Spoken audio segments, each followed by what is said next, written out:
Shalom. ஆண்டவராய் இயேசு கிறிஸ்துவின் விலையேறப்பெற்ற நாமத்தில் எங்கள் அன்பின் நல்வாழ்த்துக்கள்.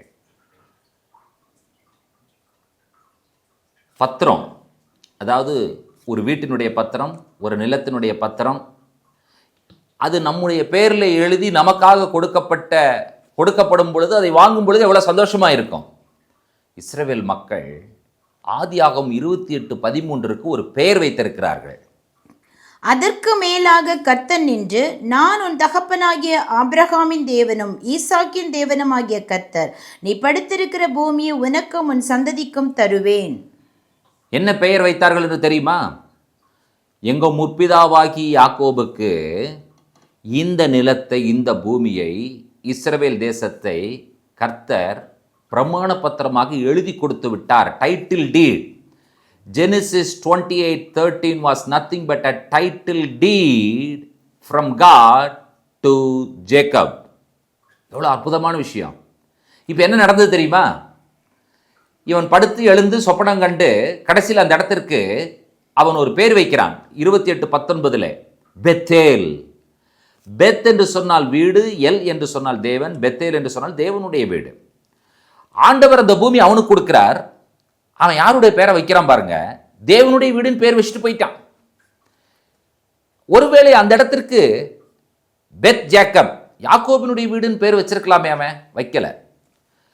கர்த்தர் கொடுத்த ப்ராப்பர்ட்டியை சேஃபா யாருடைய கையில கொடுக்கிறான்னு சொன்னால் ஆண்டவருடைய கையில கொடுத்துட்டு போயிட்டான்.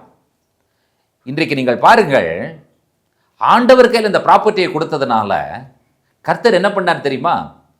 பெத்தேல் என்று இவன் பெயர் வைத்தான். ஆனால் ஆண்டவர் சொன்னார், ப்ராப்பர்ட்டி எங்கிட்ட இருக்கு, ஆனா ப்ராப்பர்ட்டிக்கு உன் பேர் வைக்கிறேன்னு சொல்லி ஆண்டவர் என்ன பேர் வைத்தார் என்று சொன்னால் இஸ்ரவேல் என்கிற பெயரை ஆண்டவர் வைத்திருக்கிறார்.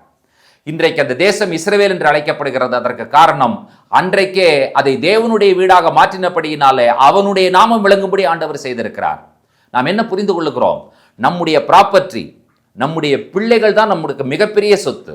அந்த ப்ராப்பர்ட்டியை நாம் யார் கையில் கொடுத்து வச்சிருக்கிறோம் அப்படிங்கிறத ரொம்ப ரொம்ப முக்கியமான விஷயம். நம்முடைய ப்ராப்பர்ட்டி, நம்முடைய பிள்ளைகள், நம்முடைய சந்ததி தேவனுடைய கரத்தில் கொடுக்கப்பட்டு தேவனுக்கென்று அவர்கள் நியமிக்கப்படுவார்கள் என்று சொல்வோம் என்று சொன்னால், நம்முடைய பிள்ளைகளை, நம்முடைய ப்ராப்பர்ட்டியை